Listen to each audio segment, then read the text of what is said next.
And now, Brandon Thick Boy Schaub.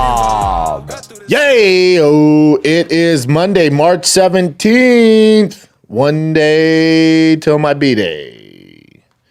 At my age, who cares about birthdays? Casey's birthday, too? Yep, same B-Day. Pisces Bros. Yep.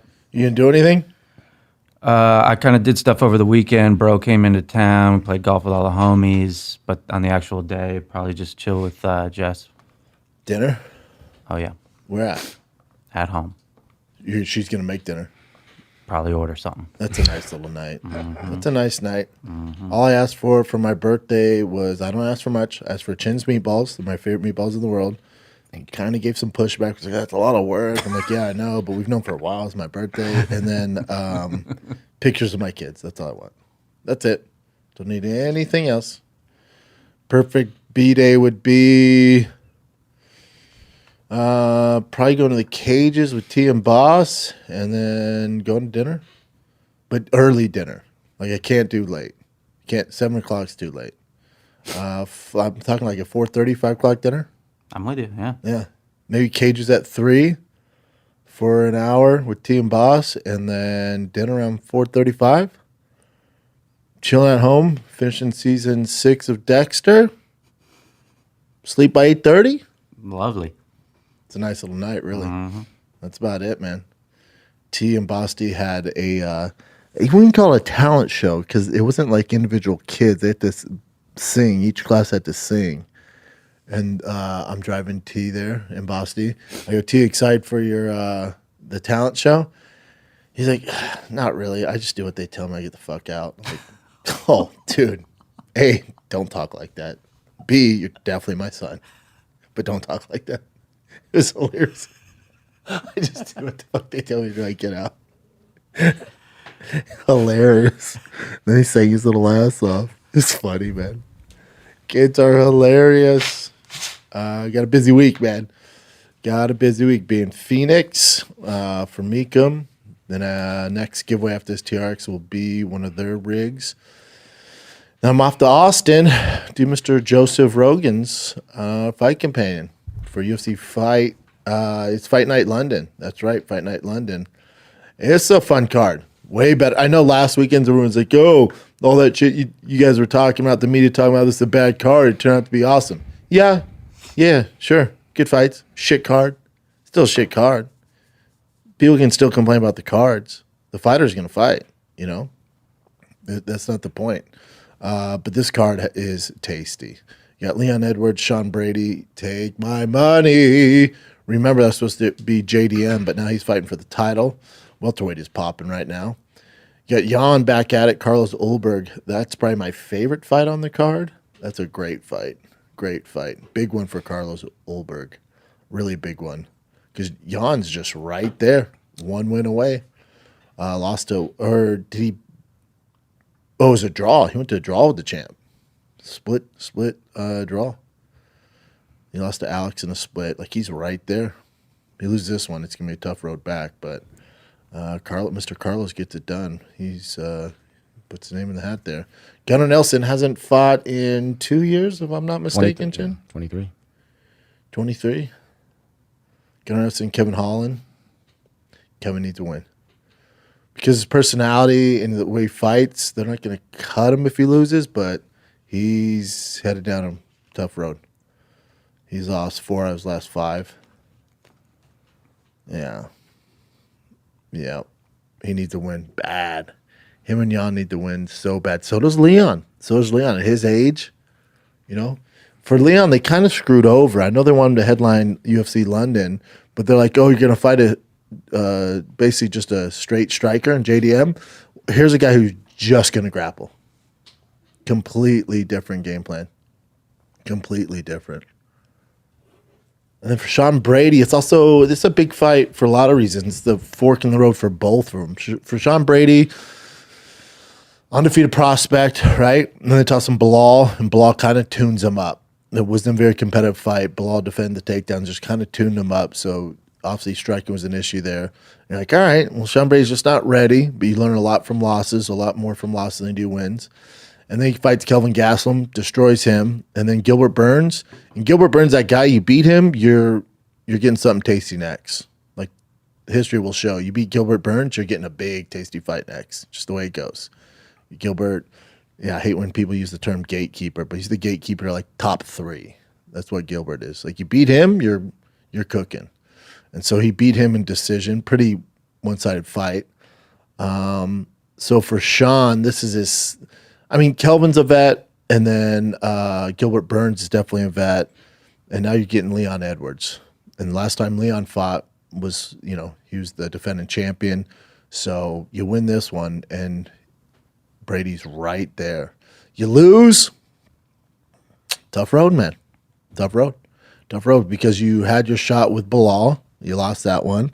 You've won 2. Now this is your second attempt. It gets a little dicey, so there's a lot of pressure on Sean Brady.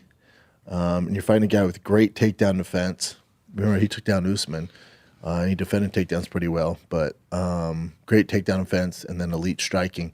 Couldn't be a more lopsided matchup for Sean Brady, but I hope he gets it done. Huge fan of Sean Brady. Then for Leon Edwards, you lose this one.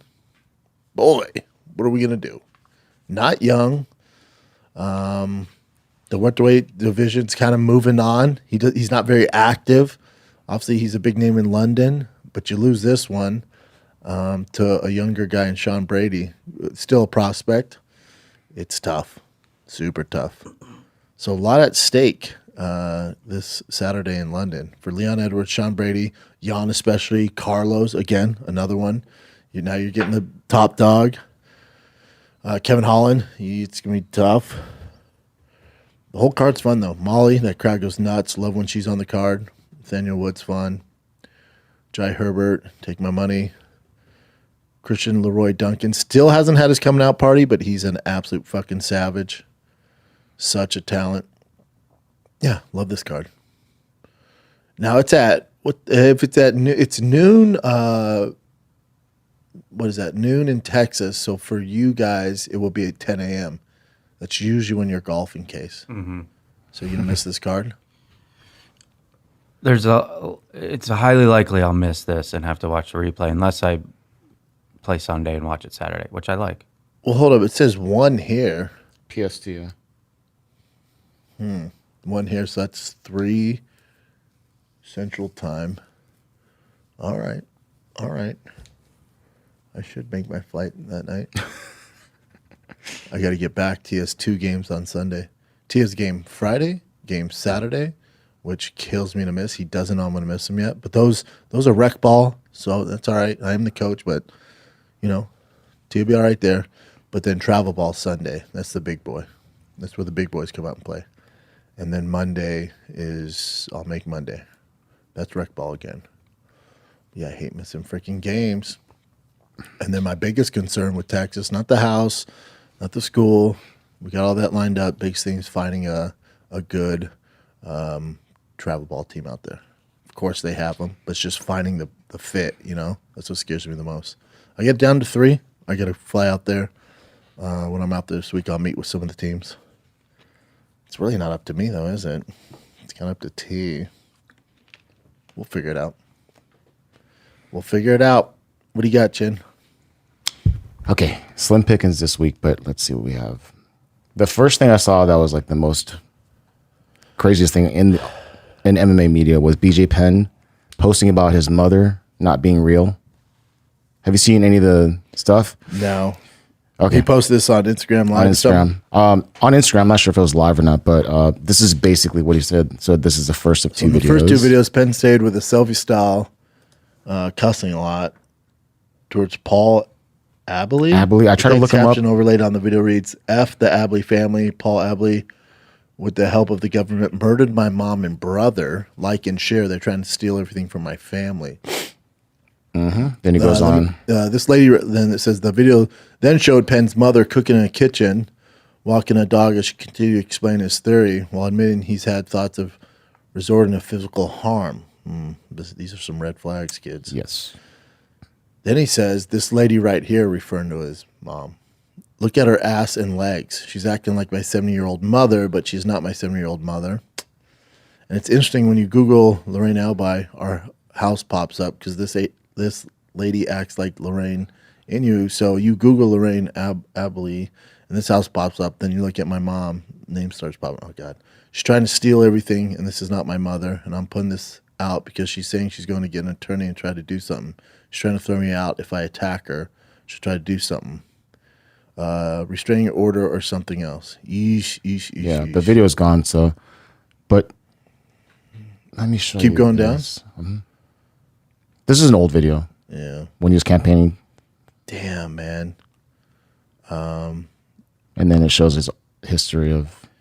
Yeah, he's had a DUI arrest, a bar brawl assault. That's just fighters doing fighter shit. That bar assault.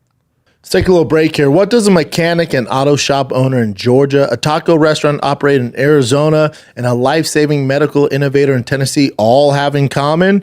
They're all small businesses, and they're all thriving on TikTok. She Mechanic, AZ, Taco King, and CPR Rap are just 3 of the 7.5 million businesses across the U.S. that are using TikTok to compete and grow. From family-run establishments to entrepreneurs, 74% of businesses on TikTok stay on the platform, and they say it's allowed them to scale their operations, increase sales, and expand to new locations. And that growth means jobs. Today, millions of businesses on TikTok employ more than 28 million people and counting. Small businesses thrive on TikTok. Learn more about TikTok's contribution in the U.S. economy at TikTokeconomicimpact.com. Let's get back to the program. So I wanted to show you Chael Sonnen's take on it.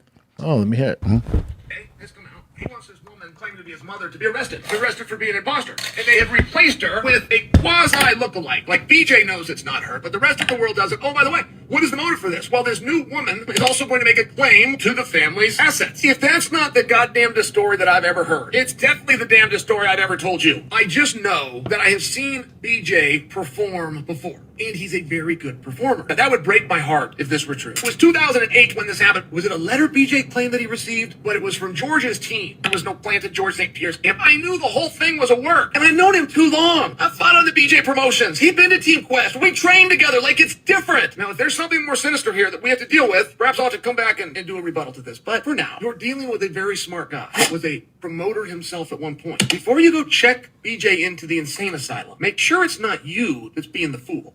BJ. I know. Listen, I love Chael, love BJ, and I'll give you a little story about BJ. But I love Chael. Obviously, he's doing it for the hot take and the views, and I get the game, Chael. You know, I love you, Uncle Chael. This isn't like a job, as he says, from BJ. My concern, I think the majority of people's concern is head trauma. You know, and when you start threatening physical violence and these crazy conspiracy theories that your mom's not real, like clearly there's an issue there, you know? And obviously he has his legal troubles. He's not doing great. I think we're going to start to see more of this from some of your favorite fighters because of social media. That fourth wall is broken down now. And these guys have a way of getting out to the masses, and it gets picked up by all these MMA sites, and obviously guys like me and Chael commentate on it. And it's not good because before with these fighters, you didn't really know. Like, you know, like, did you know how Coleman was doing until, you know, the media started talking about it, or a lot of these guys, a lot of these guys. When War Machine, you know, did that horrific shit, social media really wasn't a thing, but if it was, there had been signs. So with BJ, it's heartbreaking. He's one of the guys that we all, if you're an MMA fan, I mean, if you just came on during COVID, you might not know who BJ is, and you're a low information individual, as Brian would say. BJ's, you know, on the Mount Rushmore of MMA. You're talking about his nickname was the Prodigy. He got his black belt, I think, in 4 or 5 years. First American to win the Pan Ams. Like, complete freak. He kept great at everything. His takedown defense, his flexibility, his boxing was insane. the Ruka shorts, coming out to the Hawaii song. Like, oh God, if you miss BJ in his prime, you are missing out. One of the very, very best and greatest to ever freaking do it. When it comes to mental health stuff, I'm not a doctor, and I didn't stay in a Holiday Inn, and I don't have much insight into it. I'm fortunate. I know. Everyone thinks FCT. Maybe down the road. I don't right now, nor do I have anyone really in my life who suffers from depression or all this shit that, that a lot of these guys deal with. So I can't really relate to it or commentate on it. Probably the best person to talk to or listen to on this would be Luke Thomas. His mom actually committed suicide from some similar signs. And he has a better insight than I do. I'm just a guy. But I absolutely adore BJ. BJ and I did a appearance for the UFC when I was fighting the UFC in Hawaii, in his hometown, at a UFC gym, which was BJ owned it at the time. But because UFC, what they used to do with the big names, like Bisping has UFC gyms in England, Frankie Edgar has one in New Jersey, Chuck Liddell has some here in California. I want to say Josh Thompson had one in Sacramento, but they would, or Uriah did in Sacramento. They would line up the real big names, and then they would give them a certain amount of equity in the UFC gyms. So BJ in Hawaii, obviously, there's nobody bigger. So they flew me, Anthony Pettis, I want to say Benson Henderson. I forget who else. Might have been just the three of us. And BJ was with us, and he was normal then. This is probably 15 years ago, so that's a long time ago. But he was normal then. Oh, and Chuck Liddell, because that's where the story goes. So Chuck, Chuck's Chuck, and he's lived a rough life. And with Chuck, like people chalk up to CT. That guy went hard in the paint with drugs and all that shit. So there's some leeway there. It's a gray area, right? We don't know if it's that or if it's the head trauma. Either way, it's probably a combination of both. But he's doing his thing. Everyone adores Chuck. But Chuck at the time, because we were traveling around Hawaii. I forget what it is, the Big Island. We were traveling around all the time. So we were constantly in vans. And Chuck must have told the same story 4 times. But it was he would take forever to tell it because he'd keep restarting. He'd be like, I walk in the door, right? Like I walk in the door. So, and when I walk, so the door is here. And so I walk in the door and I take it left. And you're like, okay. And then you go, so I'm at this club, right? And I walk in the door. And like I said, I take a left. And now when I take a left and I'm right at the door, and so the door is here, and you're like, holy shit, get to the point of the story. But it's Chuck. So we're all like, oh, like listen every word. And everyone's quiet. No one's snickering or nothing, And he gets off the bus and BJ just looks at me and goes, and I just came off a loss to, might have been the Ben Rothwell or the Nogueira fight. I forget. I was just coming off a loss, and I got knocked out. And BJ goes, Schaub, if you don't start moving your fucking head, you're going to end up like that. And we were dying laughing. Yeah, BJ was the man. When he came, I forget, right after that Hawaii one, he invited me out there to train with him. And then there was communications. Like a month later, he was going to fly me out to Hawaii because Josh Thompson would go out there. I think Pettis would go out there. And then they wanted me to come out there. But it would have been a great experience for me and just see how he trains. I would have loved that, right? Like I went to GSP's camp and stayed with him and did all this cool shit. It would have been great to go with BJ. But for me, I was like, yeah, I'm going to go to Hawaii. Then there's he didn't have big guys in his camp. So it just didn't make a lot of sense. But that's one thing I regret. I wish I would have done it. But I love BJ. Adore BJ. He's one of my heroes. He was so talented. But with Chael, Chael's like, he was a promoter and this. I get that, dude. But come on, man. Come on. Threatening violence and with his background and come on, dude. That's scary shit. Now, let's say in some weird world that his mom's not a CIA plant or whatever the hell he's referring to her as, and she's actually his mom. Think how his mom feels. And that's probably the truth. That's actually his mom. He's not doing well and thinks that she's a government plant who's trying to steal his stuff. These are red flags.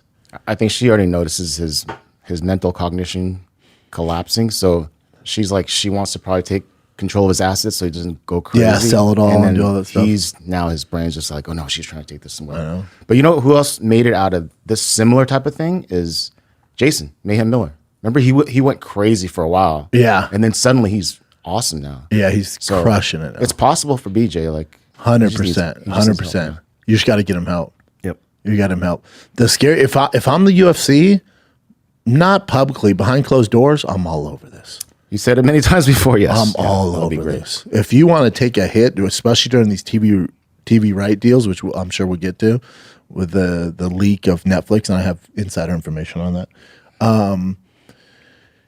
If you're the UFC and you're going through, their mainstream, although BJ with this mainstream, like I bet you the suits at Netflix have never even heard of BJ Penn. The suits at ESPN don't even know who BJ Penn is. But again, if I'm the UFC behind closed doors, and they've done this because I had a close friend who suffers from similar stuff, they were on it. They were on it.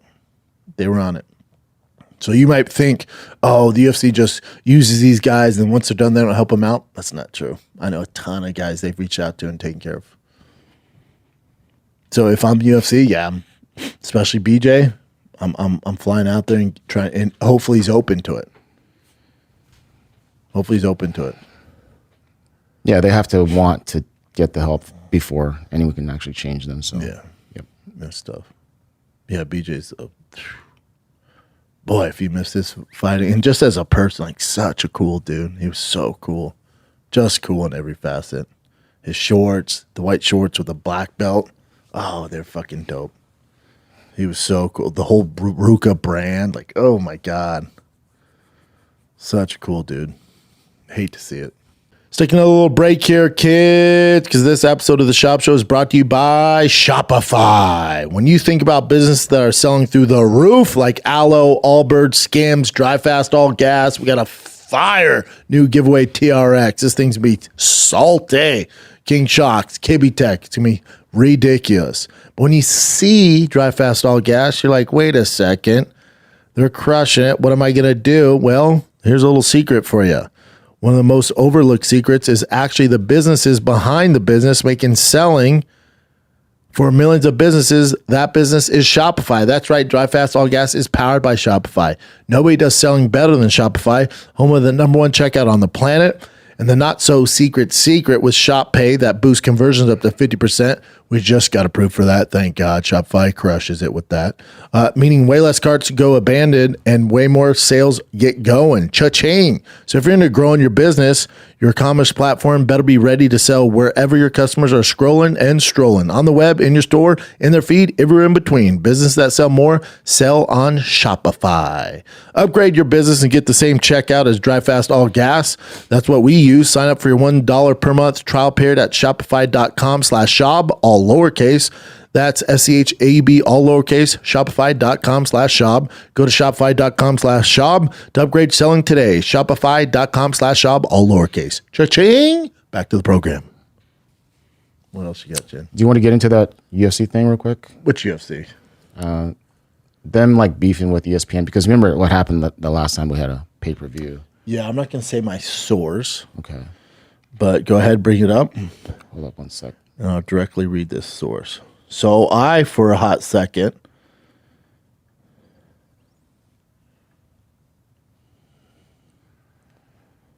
okay, go ahead. I'll read this. You want to read this part first? Or? So it says UFC chief Dana is reportedly aiming for a blockbuster media rights deal worth billions with Netflix as their partnership with ESPN appears to be in bad shape near its end. UFC signed a $1.5 billion deal with the world leader in sports in 2019. However, the partnership has led to much frustration. Not really. Just this last one. During the UFC 313 earlier in March, the issues continued to cause problems with viewers, prompting White to address them in a post-fight press conference. Keep going down. Oh, yeah, it made it to me. They were having problems buying ESPN Plus. I don't know what happened with their platform tonight. There were a lot of pissed off people. Moreover, the UFC brass is reportedly unsatisfied with ESPN. That's not true. While the network is unhappy with the pay-per-view numbers being weighed down, not true. for UFC cards. As a result, the leading MMA pro is said to be looking for a new home in 2026 if the mishap continue. Reports have since suggested that Netflix is a front runner for the UFC media rights deal. Furthermore, the UFC is allegedly ditching its traditional pay-per-view model. Not true in any facet. I told you guys that. They will never do that. That's a proven concept. They would never do that.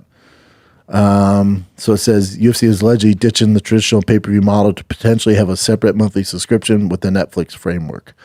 Now this is true. Not true. I have a very good inside source. That's us. Now I said UFC will be, they're going to do what the NFL does, where some of it's in Amazon, Monday Night Football's on different networks, Thursday Night Football, Sunday Football. They're kind of on a bunch of different networks. This is what the UFC is going to do. So let me read this without giving away who it is. So it was originally posted from New York Post. So this person says that connected source from the New York Post isn't accurate in any facet, and Netflix isn't even the highest bidder at the moment. Don't be shocked if the pay-per-views and 4 big fight nights stay with ESPN and the Apex fights go to Netflix and or Amazon.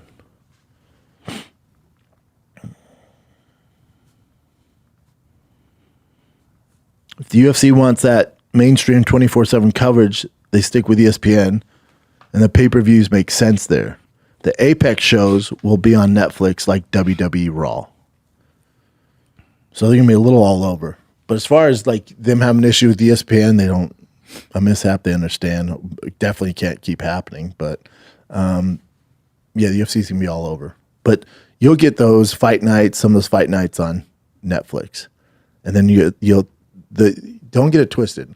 The UFC is a proven pay-per-view success. They have a business model. They would never, ever give that up and sign all their media right deals to Netflix, including pay-per-view.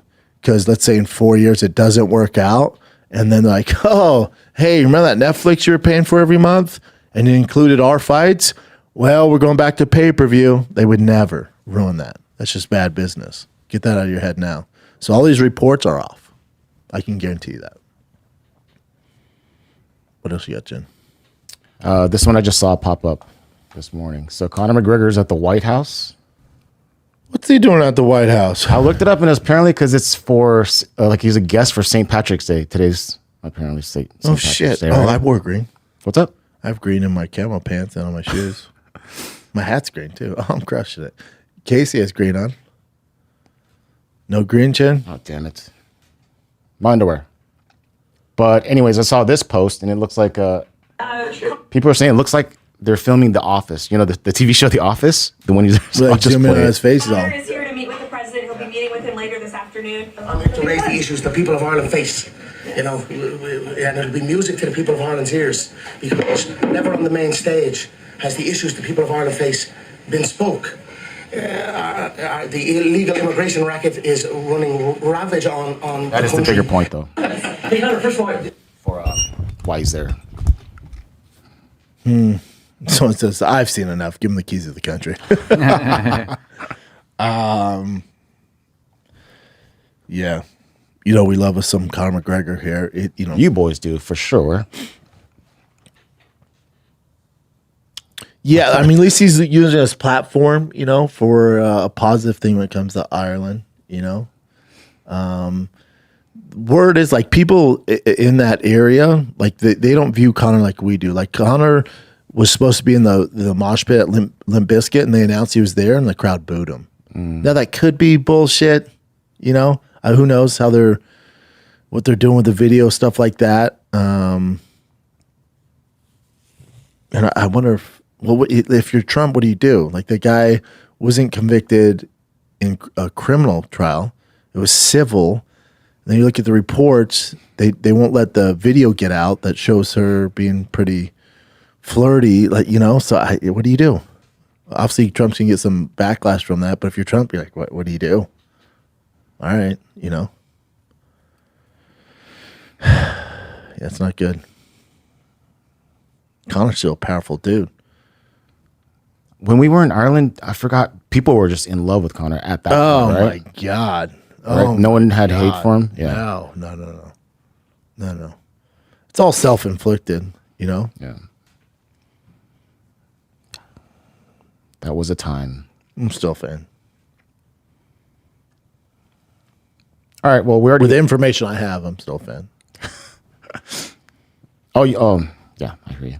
So we already discussed this Bo Nickel versus RDR, but here are the odds right now.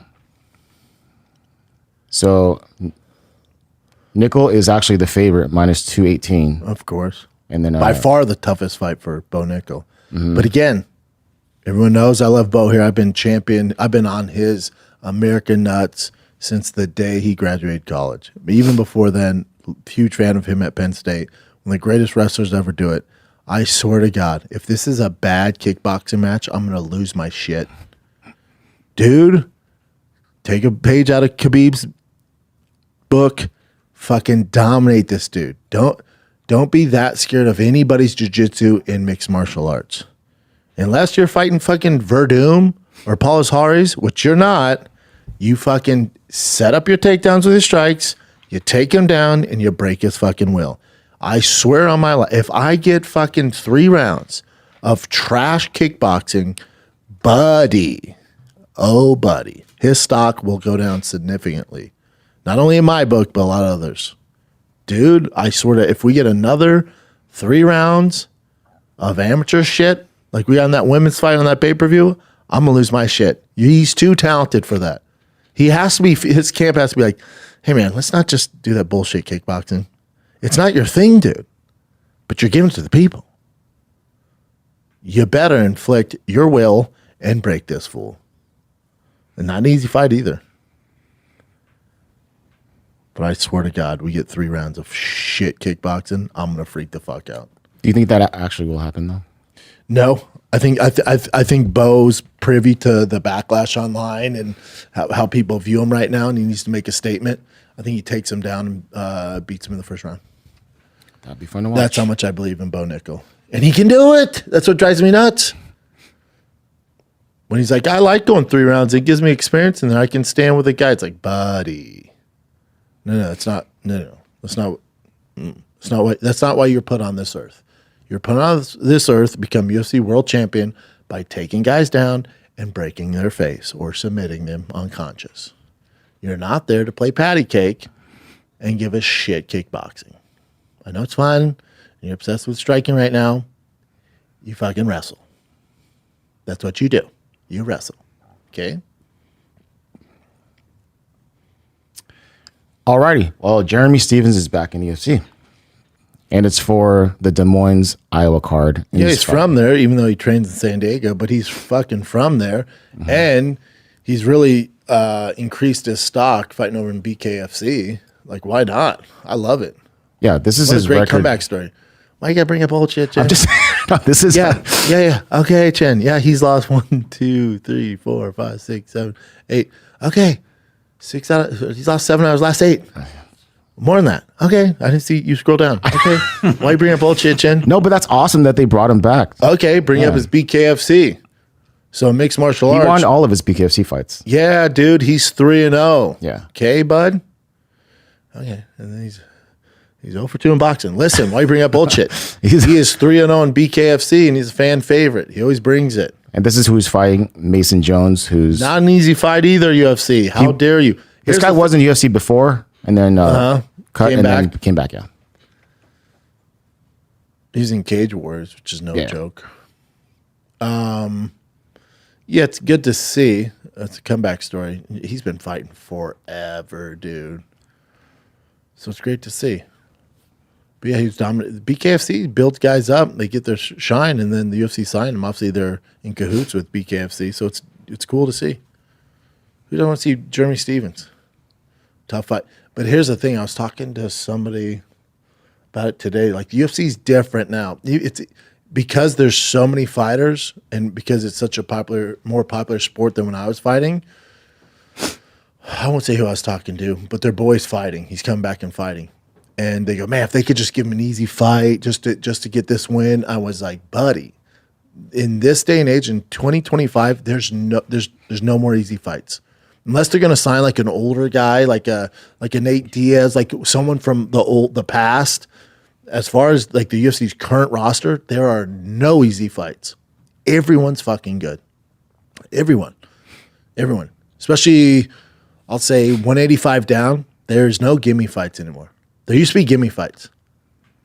And they could build a guy up, and there's just those days are gone.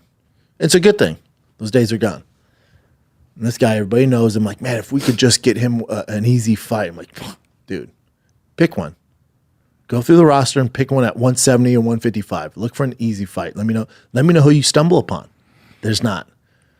And the guy who's ranked 40th, style-wise, can probably compete in the top 10. That's where we're at. They're fucking good. They just don't have it, Instagram followers or YouTube, so you haven't heard of them. But trust me, there's some fucking killers out there. It's just the way it goes. Easy fight would be a guy from Dana White Contender Series, maybe, who has 4 or 5 fights and he's just coming in. That's your easy fight.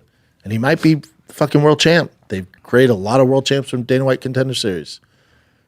Again, they're fucking good. It's where the sport's at. There's no more gimmies. There's no warm-ups. So when you get to the UFC, you better be ready to go. You're not going to get built in the UFC. Those days are gone.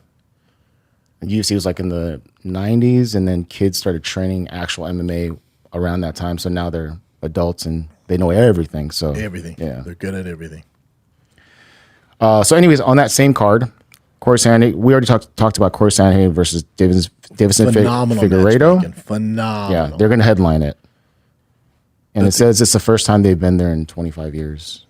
Weird. Well, Iowa used to be kind of a hotbed for MMA. Super. I mean, Matt Hughes came out of there. That whole camp, the whole Hughes camp, Pat Milicic, they were all out there. Those boys were out there. Obviously older, so.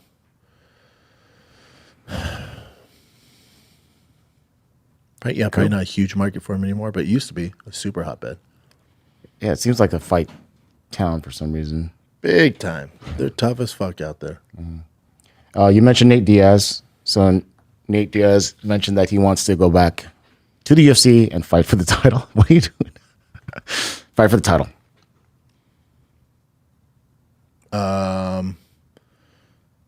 So let's see. Diaz feels like he's been a unique star compared to some of the other top names in combat sports, but also acknowledges there's still some unfinished business for him to accomplish inside the octagon. He put the legacy, I don't think about it as done. I think it's underrated. I think there's left more of an impact than a lot of these fucking anybody has really.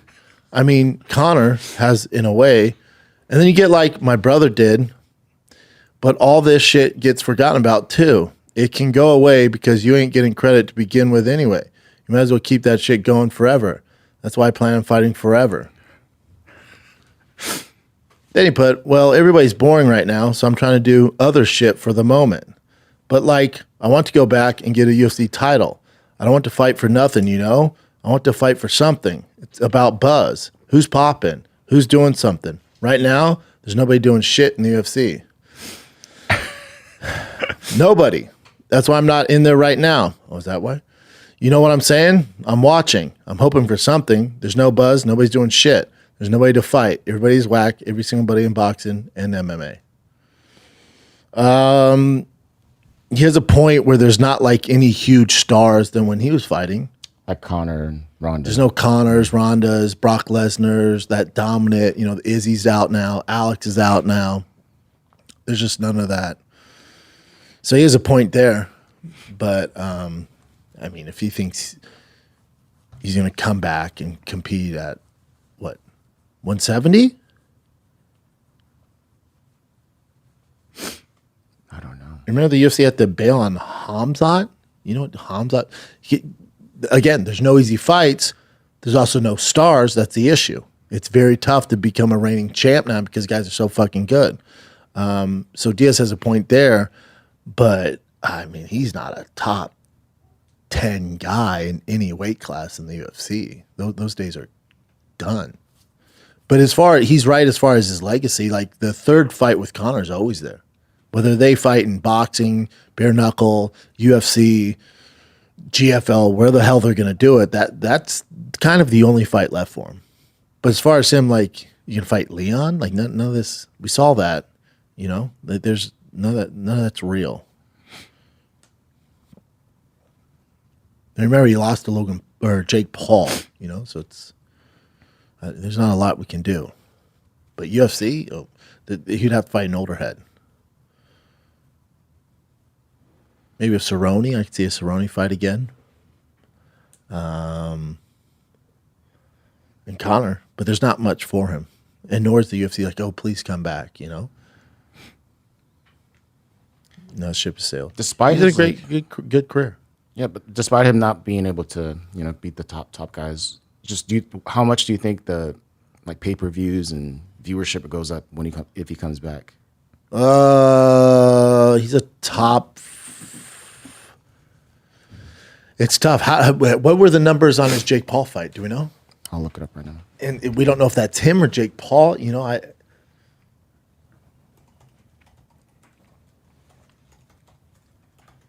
Yeah, I think it would take the right opponent to move the needle. So that fight Conor. sold 450 million pay-per-view buys. 1,000. 450,000. I'd probably say 300,000 of that's Jake. I mean, Jake's current and popping in his prime. I mean, since it's been a while, and he is like, you know. Do this. Go ahead. How many fights did his boxing match against Jorge do, which they didn't get paid on?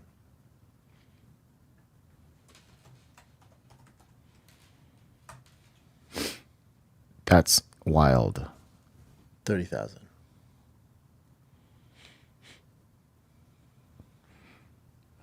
Wait. Jorge Masvidal boxing match on television pay-per-view would be 9,500. Yeah. I don't know. Let's see if there's actual real numbers. Says nobody bought Diaz versus Masvidal. That's from Dave Meltzer, who's legit. Yeah. And that's why they didn't get paid. It says, now we have Dave Meltzer from Wrestling Observer reported the pay-per-view sales on the event, and they were bad. In fact, TNA Wrestling bad. It did horrible on pay-per-view. It did TNA numbers. I'm not exaggerating. I knew it would not do well. Yeah, it was bad, rough. And they kept pushing it too, remember, because they thought it'd pick up. But I was absolutely stunned how poorly it did. Nobody bought the fight. People are sick of seeing MMA fighters boxing. Agree. TNA wrestlers sometimes sell up to 60,000 pay-per-view units, but have also been known to bomb, with one recently only selling 5,000. The math on combat sports usually requires a promotion to crack 100,000 buys to financially viable. At $49.99 per buy, that'd be roughly 5 million sales. In this case, it doesn't even cover half of Diaz's agreed upon purse. That's why they having issues getting paid. 13,000 tickets sold. Yeah. So the gate's good then, right? But just not. I don't trust that gate either. Man, I'm supposed to work that.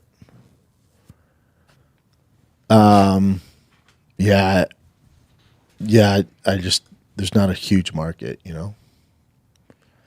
But also the MMA fan base, the UFC fan base, they're not, most of them aren't, that doesn't translate just because he's fighting Masvidal, another UFC guy, but it's a different promotion boxing. Like a lot of people are like, oh, I'm good, man.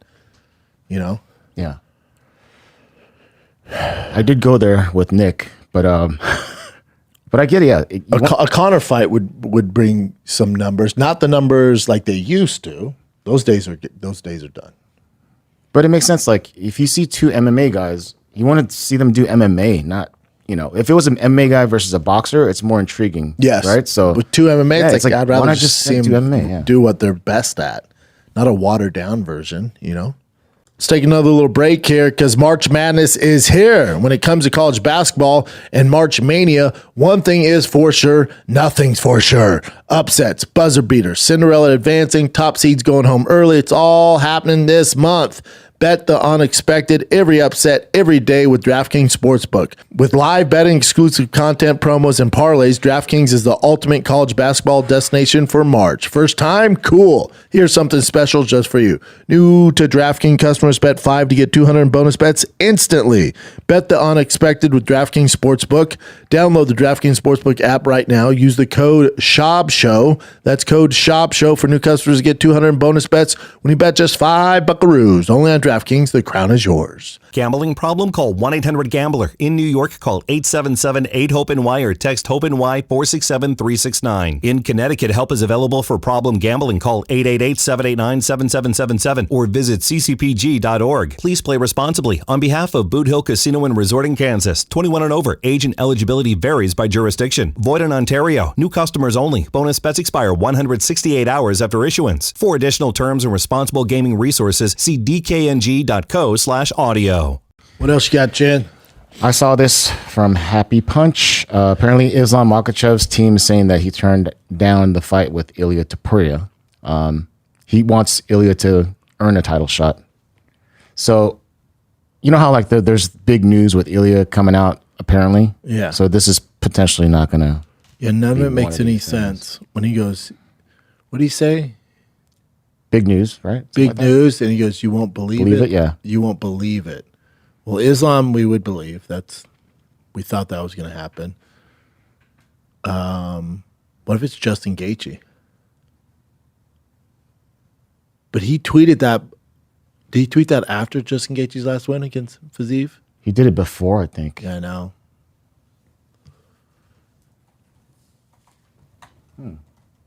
And also, I don't think Makhachev, you won't believe it. Get ready. I thought someone just wrote it might be Connor. So do we? So that's the thing. When we announce it, you won't believe it. Something huge coming soon. Would Justin Gaethje do that for you? No. I'd be like, oh no, I believe that. No, that makes sense. You just won. Extremely believable. Yeah, you're. I don't want to believe it. That's what I would feel about that if it's Justin Gaethje. The Connor doesn't make any sense, especially if you see him in that that press conference at the White House. You're like, oh, he's not in fight shape. Sure as fuck, not 55 fight shape. 70, I can be like, all right, if they announce it, it's a few months away, get his thick ass in shape. 55 is a beast for him right now. So I don't see that happening. Unless, let's say they do in June or July. What are we in? So April, May. Nope. Well, it's not going to be Conor at 55. It's going to be a 55er, clearly. For Makhachev, what's interesting is he's going up to 70. That's clear as day. Clear as day. He's going to go to 70.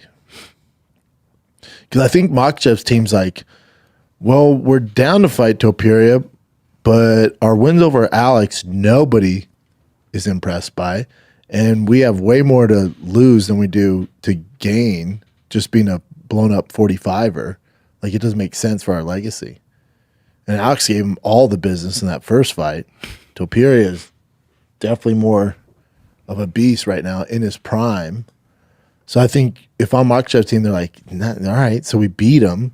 And people are still going to fucking say, oh, it's a 45er. You're not fighting real 55ers, guys like me, right? So it's like, I get Makhachev. He's like, nah, I'm good, man.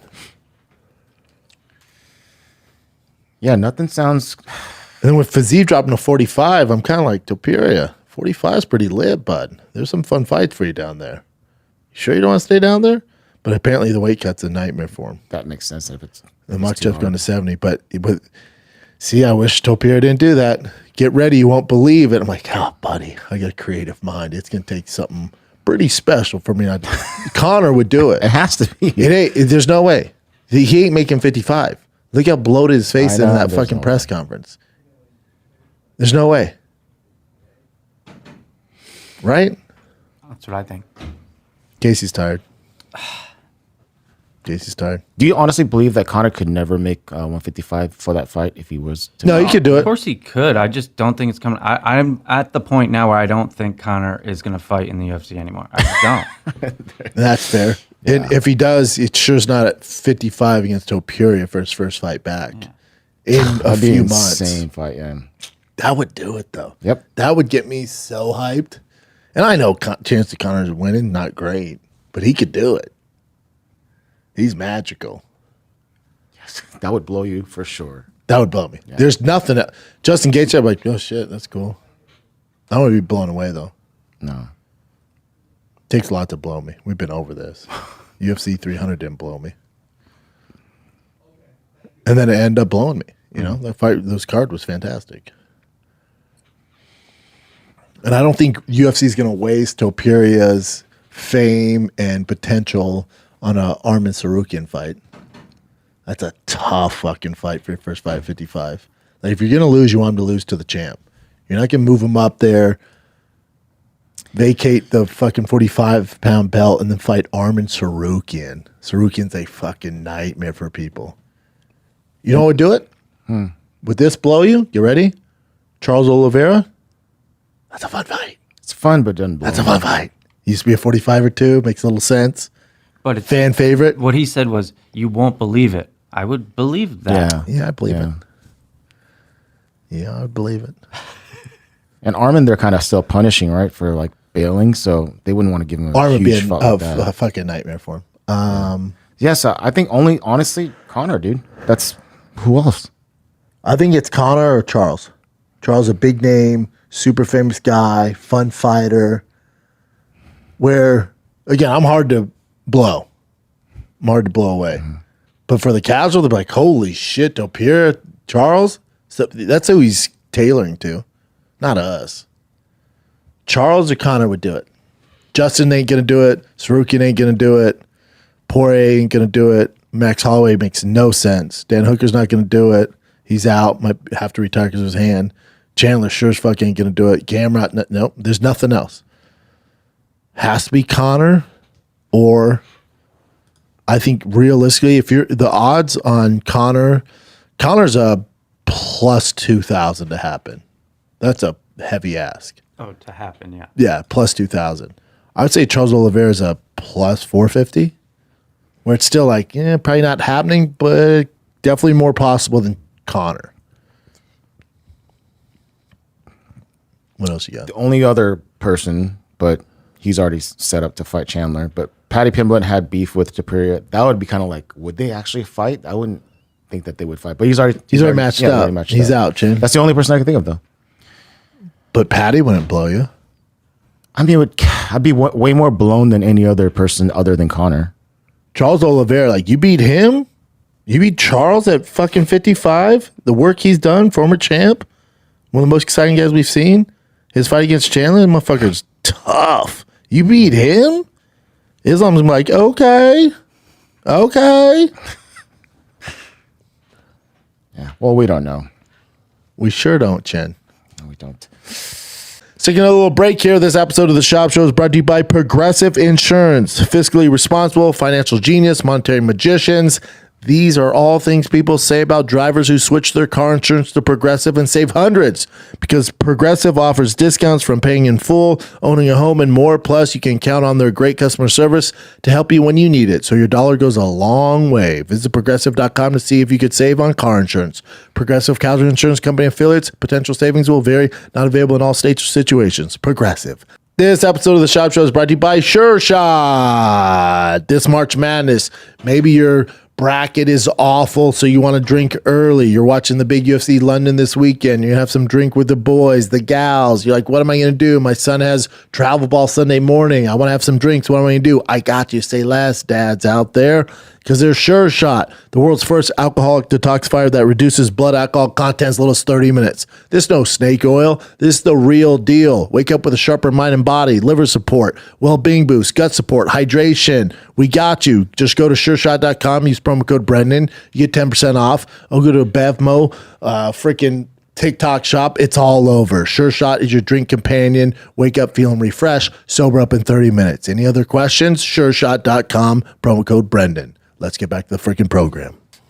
This is just a question for you. So, like if you're a winner of a fight and then you still accuse your opponent of doing something, it's kind of like a little odd, right? So some hoe shit. Magomed Ankalev's coach said that Alex Payet, he believes had his Alex coach Pereira, said his coach. Yeah, coach should be tripping. Okay. But So Ankalaev didn't say it. Coaches be tripping. yeah, so coach said he But thought then he had some grease on also, him. do you guys know this? Alex was entered. Like people are like, oh, he seemed off or tentative. You know, he's injured. Yeah, super injured. Which injury? You have to look it up. It's out there though. Major injuries. I want to say his knee and his hand was broke. So there you go. So in the rematch, you don't think a healthy Alex can get it done? Litany of injuries, misfortunes, and sickness. Injured toe ligament, sore throat. Okay, well that's not too bad. Oh no, this is Cleo Roundtree. No. Wait, before his fight with UFC 13? No, so this is 13, but then this is... Okay, so these issues, fever, injured rib, injured toe ligament, sore throat. Antibiotics make sense. So either way, he's compromised. Most fighters are, though. Like, No, I think 100% he should have that rematch. yeah. Yeah. I saw a thing from Aspinall. He's like, he goes, I can't believe how uneducated people are who think Alex won that fight against Ankalaev. Yeah. He's like, you got to be a moron. Now, like I said, nobody got robbed, but you could score it for Alex. Listen to Tom Aspinall over me. I get what Tom's saying. And was I a little upset Alex lost? Yeah. Was I a little biased? Yeah. Welcome to the show. Welcome to the show. Tom Aspinall shocked anybody. Schaub. Scored Alex beating Makhachev. Wild to me how many uneducated fans are out there. Well, I'm educated, my man. I can't believe people watched that fight and thought Pierre won. But now also remember, Tom's trying to get a fight with John. And if you think Alex won that fight, and if he did win that fight, he was going to steal Tom's thunder and fight John over him. That's how this was going to go. So, of course, he's like, not even close. So he goes, I can't believe people who watched that fight thought Pierre won. Okay. It's just wild to me how many uneducated people are out there and how many uneducated fans thought it was a boring fight as well. Didn't think it was boring, but we're used to certain things. I thought it was more of a case of Ankalaev fighting like Ankalaev. It was the Ankalaev show, which is not fun for the casual. It's just not. He's tough as fuck. He doesn't really knock people out. He's a stand-up guy. You know, it's just what he does. He's very good at that, but it's not that exciting. It is what it is. No, that's his style. He goes, I thought it was an amazing fight. Jesus. Both guys did good. I disagree. I thought Alex had good takedown defense. That's about it. Other than that, he was off. His timing was off. He just didn't look like himself. I think Ankalaev was just a lot better than him on that night. That's it. I think Ankalaev just had him guessing a lot. I think Alex level on the ground. I don't know what his level he's at, but I think he's still a bit wary of getting takedown. Agree. Definitely defended the takedowns well, but me with an educated eye watching, I don't think Ankalaev was really trying to take him down that much. 12 times? He definitely tried a couple of times. 12 times? I think he did 10 or 11, 12 times. But I say only 2 or 3 of them he went full blast. So defended 3 of his full blast takedowns. And he did it 12 times. It's pretty fucking good. So about Alex said, he can do whatever he wants. He's an absolute megastar. I think there's fights to be made at middleweight, light, heavy, or heavy. He can do whatever he wants. As far as his own interest in fighting Alex, he put, I just want to fight for an undisputed title. I'm not bothered who it's against. Yeah, you are. You want to fight John. I want him to fight John. Tom, that's why it sucks. Tom has no control over this. He's the least famous guy in this trio of fights that he's trying to get.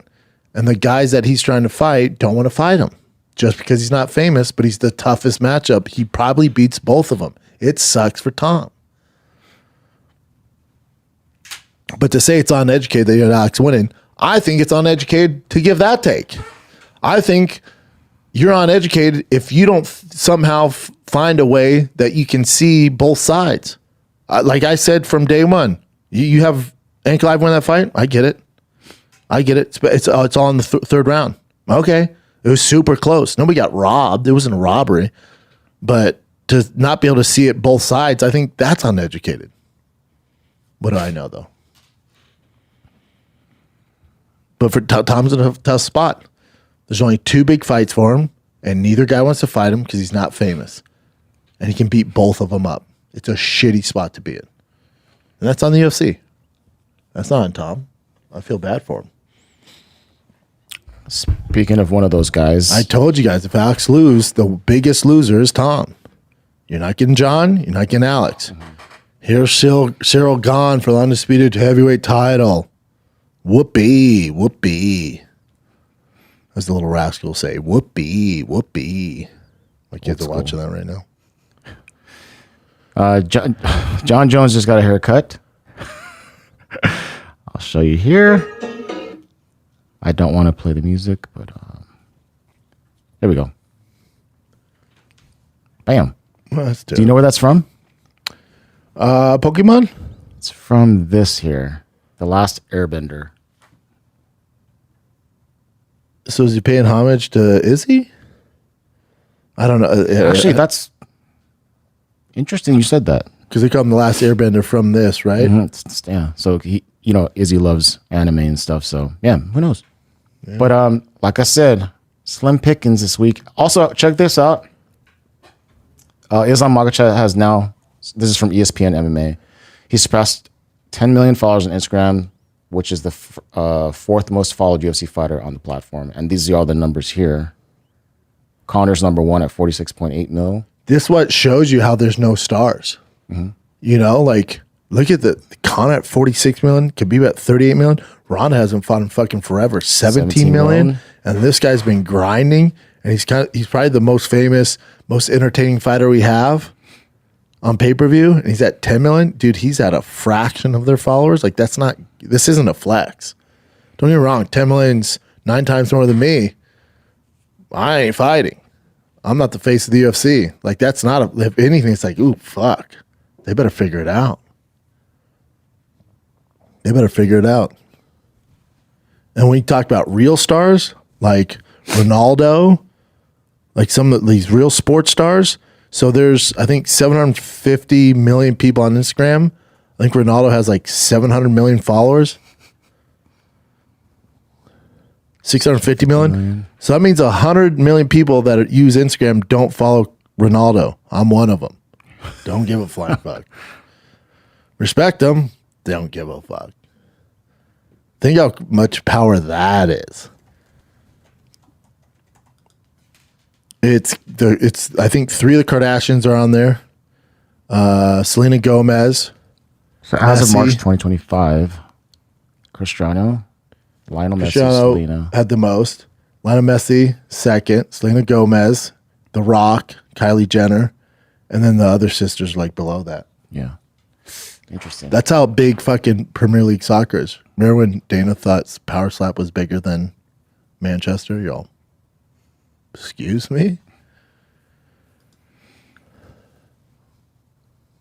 Let's do one more. Yeah. This is, I've recently been seeing this thing pop up. Have you heard of the Jeep Trackhawk? I have, Chin. What? Of course. I thought you said you have it. Okay, so this is John Jones's. Apparently. It's a Hellcat Jeep Cherokee, and they're fucking They're fantastic. insane, yeah.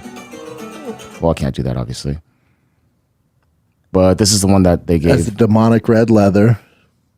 Has a wide body kit. Boston wheels, those are dope. Michelin should be Toyo. Exhaust and an intake. But it looks freaking dope. How much is it? I could get a used one for 70, 60, what? 50. Oh yeah.